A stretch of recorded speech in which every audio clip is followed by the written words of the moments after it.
The hallway on the second floor of Blackwood Manor always felt colder than the rest of the house. But tonight, the cold had a weight to it. It pressed against my skin, a physical reminder that I was trespassing. Outside, the storm that had threatened the funeral all afternoon had finally broken. Thunder rattled the window panes in their lead frames, the sound vibrating through the floorboards and up through the soles of my shoes. But my focus was entirely on the small, heavy object in my right hand. It was an iron key, not the shiny brass type you get cut at a hardware store for $5. This was old iron, pitted with rust, heavy and cold, with a head shaped like a clover. I had found it taped to the underside of Grandpa Arthur's favorite armchair, the one nobody was ever allowed to sit in. It was a hiding place so simple it was genius, discovered only because the movers had tilted the chair to carry it out. I stood before the door at the end of the hall. The forbidden door. For 40 years, this door had been the absolute boundary of our universe. As a child, I was told a dragon lived behind it. As a teenager, I was told it was structural damage, a floor rot so severe that one step would send me plummeting into the basement. As an adult, I was simply told, "If you open that door, Sophie, you leave this family." Arthur wasn't a man who made idle threats. He was a man who cut people out of photographs with surgical scissors, but Arthur was in the ground now. The wet earth of the family plot was fresh above him. My hand shook violently as I raised the key. The metal scraped against the keyhole, a harsh, scratching sound in the silence of the house. I took a deep breath, inhaling the smell of old dust and funeral lilies that still lingered from the wake. I pushed the key in. It resisted at first, the mechanism stiff with decades of disuse. But then, with a loud mechanical clack, it turned. I shouldn't have done it. I knew, deep down in my gut, that some secrets are buried for a reason. But curiosity is a poison, and I had already swallowed it. I turned the knob. It was ice cold. The door groaned open, the hinges screaming in protest, a sound that seemed to last for an eternity. I held my breath. I expected darkness. I expected a void. Instead, a smell hit me. Not rot, not mold. Turpentine, linseed oil, and something metallic, like dried blood. I fumbled for the light switch on the wall, but when I flicked it, nothing happened. The power to this room had been cut long ago. I pulled my phone from my pocket, my thumb trembling as I swiping on the flashlight. The harsh white beam cut through the darkness, slicing through swirling dust motes that looked like suspended snow. The beam swept across the floor, floorboards covered in paper, thousands of sheets of paper. Then it swept up, and I screamed. I couldn't help it. The sound tore from my throat before I could clamp my hand over my mouth. In the center of the room, sitting on a wooden stool, was a figure. For a second, a terrifying, heart-stopping second, I thought it was a person, a woman. But as the light steadied, I realized it was a mannequin, an antique dressmaker's dummy. It was wearing a wedding dress. The lace was yellowed, ancient, delicate as a spider web. But the chest of the dress was destroyed. It was slashed, violently, and covered in dark, crusty stains that looked disturbingly like dried blood, though the smell of paint suggested otherwise. And around the neck of the mannequin hung a sign, handwritten in my grandfather's distinct, sharp calligraphy, "The price of silence." My heart hammered against my ribs like a trapped bird. This wasn't a storage room. This was a shrine to a nightmare.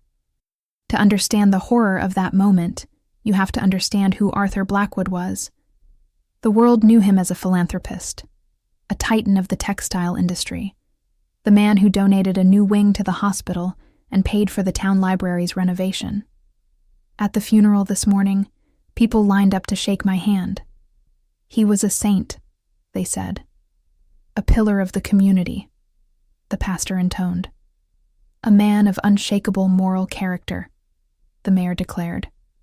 They didn't know him. To me, He wasn't a saint. He was a clock. A ticking, rhythmic, unstoppable force of routine and coldness.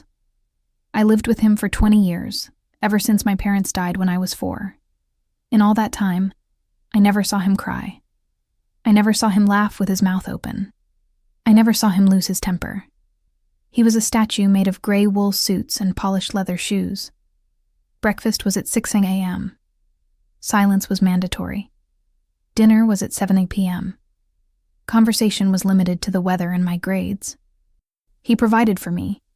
He paid for the best schools, the best clothes, the best doctors. But he never paid me with affection. When I graduated college, he shook my hand. That was it. A firm, dry handshake. "You have done adequate work, Sophie," he had said. That was the highest praise I ever received. But there was always the shadow. The shadow of the accident. My parents, John and Sarah, died in a car crash in 1984, November 14th. A drunk driver crossed the median. That's what the police report said. That's what the newspaper said. Arthur never spoke of it. If I asked, he would simply stand up and leave the room. It was a void in our history, a black hole that swallowed all emotion. And then there was Aunt Claire. She was downstairs right now. I could hear her high heels clicking frantically on the hardwood floors of the living room. Claire was Arthur's daughter, my father's younger sister. She was everything Arthur wasn't. Flighty, emotional, fragile. She had spent the last 30 years traveling, finding herself in ashrams in India or art colonies in France, never staying in one place, never settling down. She had come back for the funeral, looking thin and brittle, her eyes darting around the house like a trapped animal. Since the moment Arthur died, Claire had been on a rampage. "We need to sell the house," she had said, 10 minutes after the doctor pronounced him dead. "We need to burn the furniture," she had said yesterday. "We need to leave and never look back," she was saying now to the estate attorney in the kitchen. She was terrified.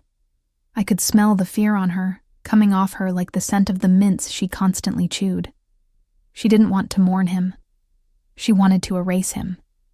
And she specifically, explicitly, forbade me from looking for the key to the upstairs room. "It's just junk, Sophie," she had insisted, her voice shrill. "Just old boxes of tax returns and moth-eaten coats. Don't waste your time." But it wasn't junk. I looked back at the mannequin in the wedding dress. This was hate. This was obsession. This was something alive. I forced my legs to move. I stepped fully into the room. The air was freezing. It was at least 10 degrees colder here than in the hallway, a damp, penetrating chill that went straight to the bone.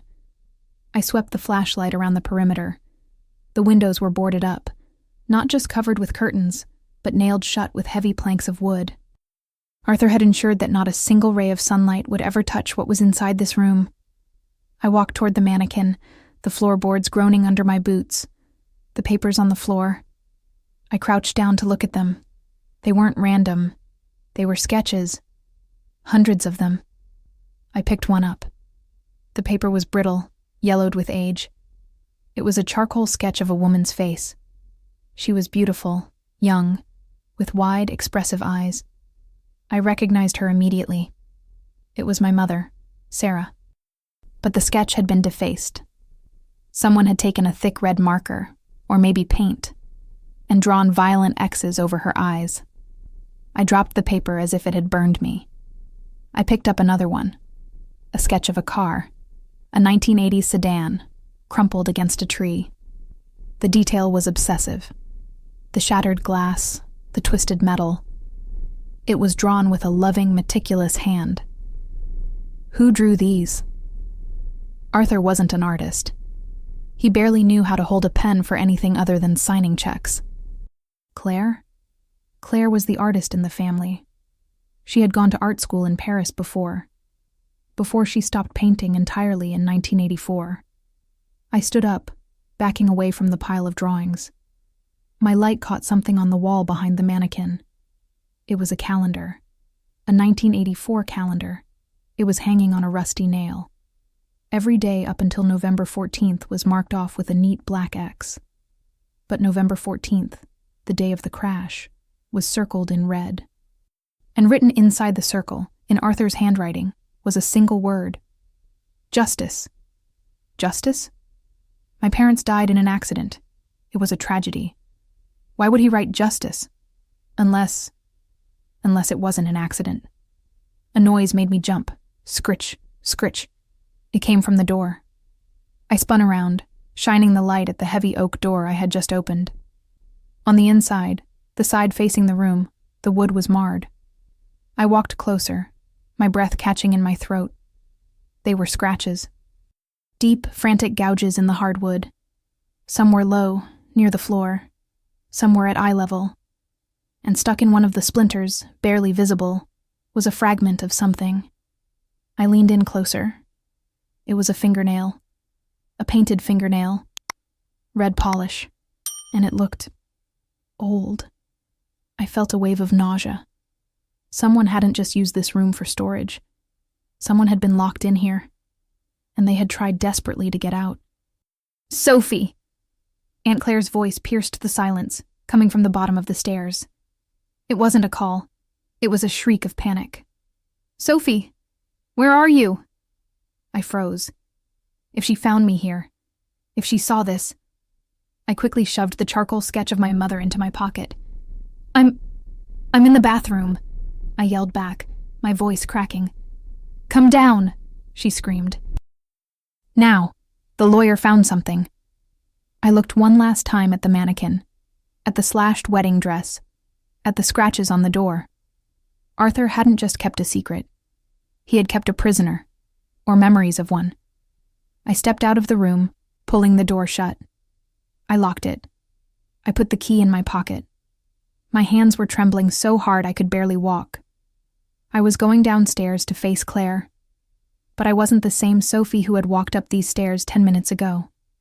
I was a witness now, and I was going to find out who had been scratching at that door. I descended the grand staircase, my hand gripping the banister so tightly that my knuckles turned the color of old ivory. The charcoal sketch of my mother burned in my pocket like a hot coal. Downstairs, the atmosphere was suffocating. The air conditioner hummed with a low, aggressive drone, fighting against the humidity of the post-storm evening. But it did nothing to cool the tension in the room. Mr.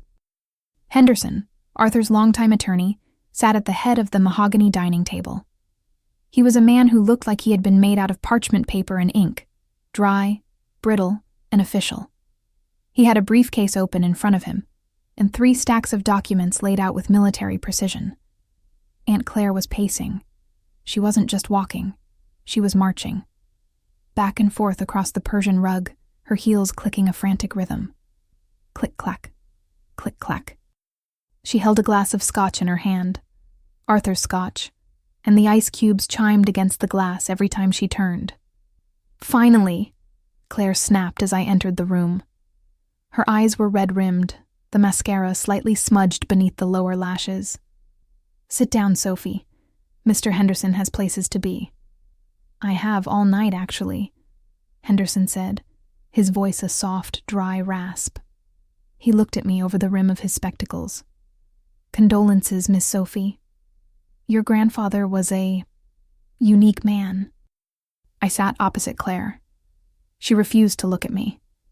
She stared at the window, at the darkness pressing against the glass. "Let's just get this over with," she muttered, taking a large swallow of the amber liquid. "Read the damn thing." Henderson cleared his throat.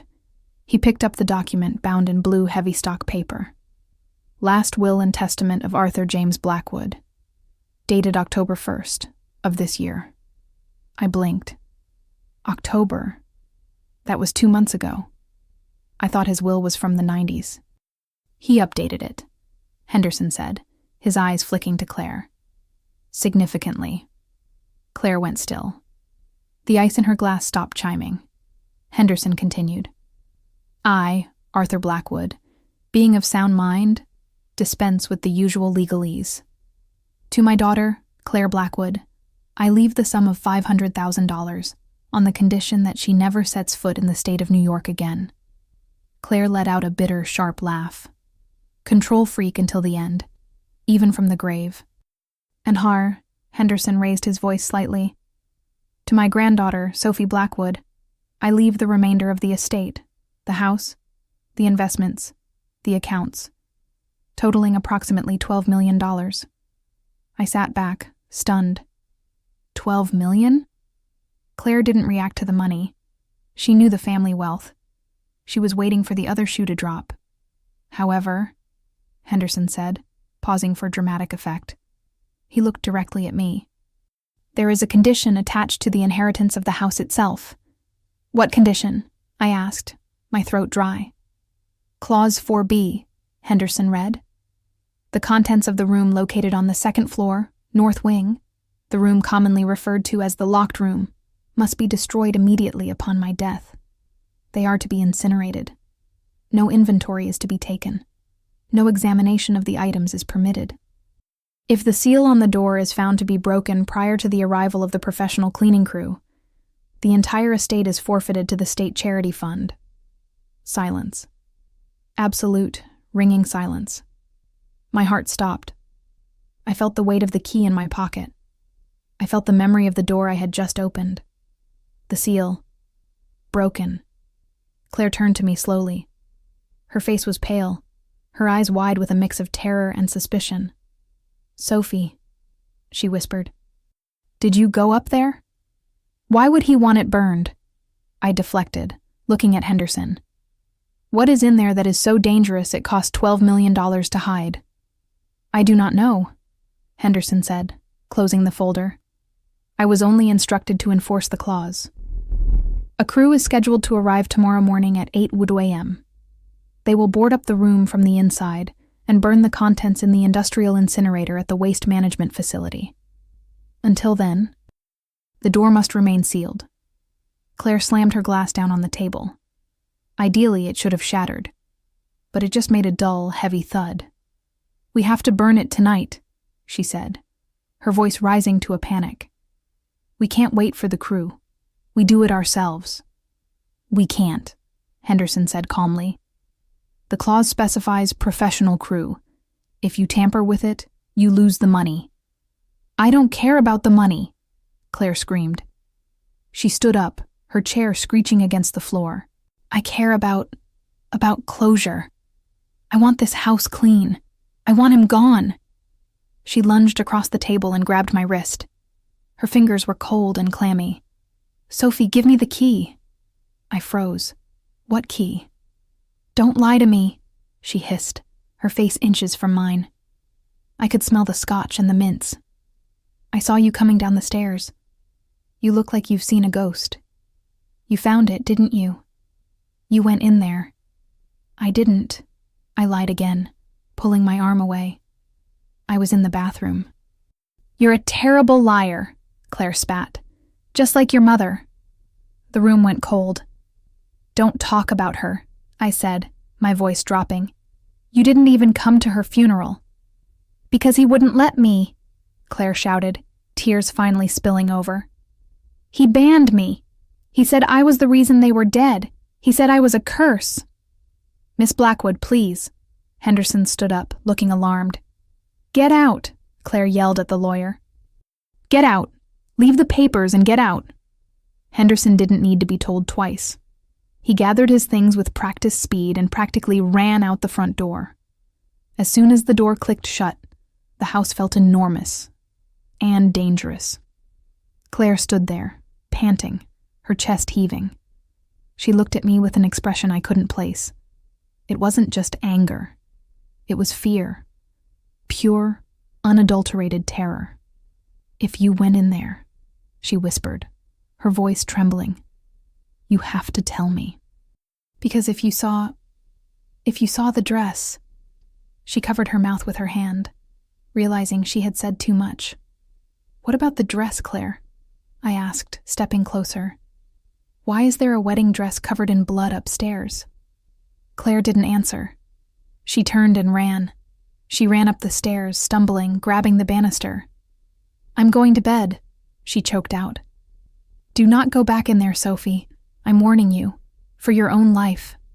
She slammed the door to the guest room. I heard the lock click. I stood alone in the hallway.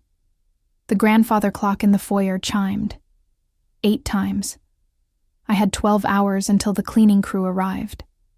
12 hours until the evidence was burned. And I had already broken the seal. The inheritance was likely gone. I had nothing left to lose. I waited until midnight. The house settled into its nightly groans and creaks, sounds that usually comforted me but now sounded like warnings. I made myself a cup of strong coffee, my hands shaking as I poured the water. I couldn't stop thinking about the scratches on the door, the calendar, justice. At 12:15 a.m., I crept back up the stairs. The storm had passed, but the wind was still howling around the eaves of the house. I reached the door. The lock turned easily this time. I slipped inside and closed it behind me, plunging myself into the icy darkness. I turned on my flashlight. The mannequin was still there watching me. The price of silence sign hung around its neck like a tombstone. I needed to be methodical. I ignored the creepiness and focused on the details. I walked to the stack of sketches. I flipped through them again. They weren't just drawings of the crash. They were drawings of Claire. Claire crying. Claire screaming. Claire in a hospital bed. And then, sketches of Claire in this room. I froze. I shined the light on the paper. It was a drawing of the room we were standing in. But in the drawing, there was a bed in the corner. A small, cot-like bed. And sitting on the bed was a woman, her head in her hands. The date on the corner of the sketch, December 1984. I looked at the corner of the room. There was no bed there now, just crates. I walked over and shoved the crates aside. They were heavy, filled with old encyclopedias. Behind the crates, the floorboards were different, scratched, worn down, as if furniture had been dragged there repeatedly. And there, wedged between the floorboard and the wall, was something small and metallic. I dug it out with my fingernails. It was a lipstick, bright, fire engine red, the same shade as the paint on the sketches, the same shade as the fingernail I found in the door. I turned back to the mannequin, the wedding dress. I walked up to it. I touched the fabric. It was stiff with age and the dried paint. I looked closely at the stains. They were dark, rusty brown. My stomach churned. It wasn't paint. It was blood. Real, oxidized blood. Why would Arthur keep a bloody wedding dress? I ran my hands over the bodice of the dress, searching. I felt a lump. Inside the lining, near the waist. There was no zipper, no pocket. It was sewn shut. I took a pocket knife from my jeans, something I always carried since I started living alone, and carefully sliced the fragile lace. I reached in and pulled out a small black notebook. It was tiny, the kind you keep in a pocket. I opened it. The handwriting wasn't Arthur's. It was jagged, erratic, frantic. It was Claire's. November 20th, 1984. He won't let me out. He says I'm sick. He says I need to be purified. He locked the door. I can hear Sophie crying downstairs. I want to hold her. I want to tell her I'm sorry. But he says, I am dangerous. December 5th, 1984. The drugs he gives me make me sleep for days. When I wake up, I paint. I paint the crash. I paint the blood. He makes me look at the photos. He says, look at what you did. I can't remember driving. I don't remember the wheel. Why don't I remember? January 1st, 1985. He brought me the dress, my wedding dress. He told me to put it on. He said I am married to my guilt now. He cut my hair. He says I am never leaving this room until I confess. But I have confessed. I told him I did it. Why isn't it enough? February 14th, 1985. I found a way out, the window. If I can pry the boards loose. I tried today. He caught me. He beat me. Not with his hands. With his words. He told me Sophie hates me. He told me Sophie asks why Aunt Claire killed her mommy. I wanted to die. I tried to cut my wrist with the palette knife. He stopped me. He bandaged me up. He said, "You don't get the easy way out. You live with it." I dropped the notebook. The air left my lungs. Claire hadn't been traveling in India. She hadn't been in France. She had been here, in this room, for months, years. The justice calendar. Arthur wasn't seeking justice for my parents. He was inflicting justice on Claire. He had imprisoned his own daughter in his house, tortured her psychologically, drugged her, and forced her to relive the accident over and over again. But why the blood on the dress? If she tried to cut her wrists. I looked at the dress again. The stains were on the chest, not the wrists. I picked up the notebook again. I flipped to the very last entry. March 10th, 1985. I remember now. The hypnosis tape he played while I slept. I heard it differently today. I didn't drink that night. I was the designated driver. I remember helping Arthur into the car. He was stumbling. He was the one singing. He was the one who grabbed the wheel to swerve at the dog. It wasn't me. It was him. He was driving. He made me believe it was me. He locked me in here so I wouldn't remember. But I do remember. And tonight, I am going to kill him. The entry ended there. There were no more pages. I stared at the words. It was him. Arthur was the drunk driver. He killed my parents. And to cover it up, he gaslit his teenage daughter into believing she was a murderer, then locked her in a room for months to break her mind so she would never question the lie. And the blood on the dress? Tonight I am going to kill him. She attacked him. That's why the dress was bloody. That's why she left in 1985. She didn't leave. He must have overpowered her or sent her away to an institution. "Sophie?"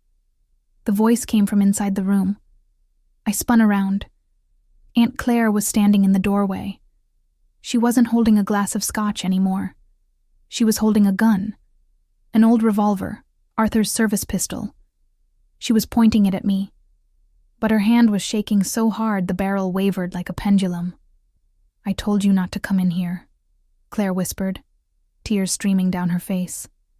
She looked like a ghost in her white silk nightgown. "I told you it was dangerous." "You were here," I said, my voice surprisingly steady. I held up the notebook. "I found your diary, Claire. I know what he did to you." Claire looked at the notebook, and her face crumpled. A sound of pure agony escaped her throat. "He broke me," she sobbed. "He kept me in here like a dog. He made me wear that dress. He made me paint the crash every day. He played recordings of you crying over speakers while I slept." "I know," I said, stepping slowly toward her, ignoring the gun. "I know he was driving. I read the last entry. You remembered, didn't you? That's why he sent you away." "He didn't send me away," Claire said, her voice dropping to a haunt. "I escaped. I stabbed him with the palette knife. That's the blood on the dress. I ran and I never stopped running until I was in California. I changed my name. I lived on the streets. I only came back when the money ran out and he promised he would leave me alone if I kept the secret." "He's dead now, Claire," I said. "He can't hurt you anymore." "You don't understand," Claire screamed, waving the gun. "He never dies. He's in the walls. He's in the money. And now you know. He said if you ever found out he would destroy us both from the grave." "That's why he wanted the room burned," I realized. "To destroy the evidence of his crime. Not to punish you. To protect his legacy." "And now you've seen it," Claire cried. "You've seen the truth, and I can't let you carry this. It's too heavy, Sophie. It killed me. It will kill you too." "Put the gun down, Claire," I pleaded. "I can't," she whispered. She raised the pistol, aiming it not at me, but at her own temple. "I have to finish it. I have to end the story." "No!" I lunged forward. The gun went off. The sound was deafening in the small, enclosed room. I felt a rush of heat. a blinding flash. I fell to the floor, my ears ringing. I looked up. Claire was still standing. She hadn't shot herself. She hadn't shot me. She had shot the mannequin. The head of the mannequin had shattered into 1,000 pieces, and from inside the shattered neck of the dummy, something fell out. It wasn't cotton. It wasn't sawdust. It was a videotape, a VHS cassette. It clattered onto the floor between us. Claire stared at it, the gun hanging loosely in her hand. Smoke curled from the barrel. "What is that?" she whispered. I crawled over and picked it up. It was labeled in Arthur's handwriting. Confession, 1985. It wasn't Claire's confession. The handwriting was too neat, too calm. "We need to watch this," I said, looking at Claire. "We need to see what he wanted to tell us." Claire dropped the gun. She collapsed to her knees, sobbing into her hands. "I can't," she wailed. "I can't hear his voice again." "You have to," I said, grabbing her shoulders. I was crying now too. "We have to finish this. We have to burn him down, Claire. But first, we have to hear him beg." I helped her up. We walked out of the room, leaving the shattered mannequin and the bloody dress behind. We went downstairs to the living room, where the old VCR player sat under the television, a relic Arthur refused to throw away. I shoved the tape in. Static hissed on the screen. And then, Arthur's face appeared. He was younger, stronger, but his eyes were dead. He was sitting in the locked room. The mannequin was behind him. "If you are watching this," Arthur on the screen said, "it means I am dead. And it means Sophie broke the rules." Claire gasped, clutching my hand so hard her nails dug into my skin. "I have lived a lie," Arthur continued, "but not the one you think." The screen flickered, and what he said next changed everything. The static on the television screen was a blizzard of white noise, a harsh hissing sound that filled the living room like a physical presence. I sat on the edge of the velvet sofa, my hands clasped so tightly together that my fingers were numb. Next to me, Aunt Claire was rocking back and forth, her eyes fixed on the screen with a mixture of horror and desperate hunger. She needed this. We both needed this. We needed the monster to speak one last time. The image stabilized. The tracking lines rolled up the screen and vanished, revealing a grainy, low-light recording. It was Arthur. He was sitting in the very room we had just left, the locked room. The date stamp in the corner of the video read, November 14th, 1985. Exactly 1 year after the crash. He looked younger, his hair still peppered with black, his shoulders broader. But his face was a mask of cold, calculated ruin. He was holding a glass of scotch in one hand and a lit cigarette in the other. The smoke curled around his head like a halo of malice. "If you are watching this," the Arthur on the screen said, his voice tinny through the old speakers, "then I am dead. And if I am dead, and you have found this tape inside that damned mannequin, then you have broken my rules. Sophie, it has to be you. Claire would never have the courage." Claire whimpered beside me. On screen, Arthur took a long drag of the cigarette. "I have lived a lie," he continued, exhaling smoke at the camera. "For a year, I have let this family rot in silence. I have let my daughter believe she is a killer. I have let my granddaughter grow up an orphan. But the lie isn't that I was driving. That is merely a detail." He leaned forward, the camera zooming in slightly on his eyes. They were dead eyes. Shark eyes. The lie is that it was an accident. I felt the air leave the room. My lungs seized. Claire stopped rocking. "I didn't lose control of the car," Arthur said, his voice devoid of any emotion. "I didn't swerve to avoid a dog. I didn't slide on ice. I drove us off that road, John. I turned the wheel. I put my foot on the accelerator, and I aimed for the ravine." "Oh my God," Claire whispered. "Oh my God." "Why?" Arthur asked rhetorically, swirling his drink. "Because your father My son John. He was weak. He had found the ledgers, the real ledgers. He knew about the factory fires in '78. He knew about the insurance fraud. He knew about the bribes to the zoning commission. He was going to the police, Sophie. Your father, my own flesh and blood, was going to send me to prison. He called it doing the right thing. I called it betrayal. I felt tears streaming down my face, hot and stinging. My father wasn't just a victim of a drunk driver. He was a martyr.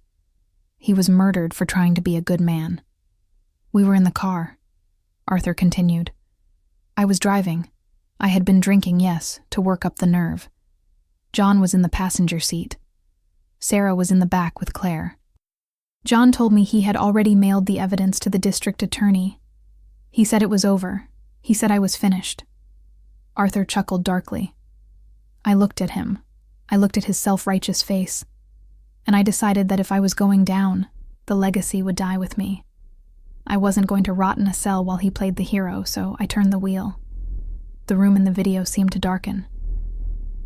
But I survived, Arthur said, sounding almost disappointed. The car rolled.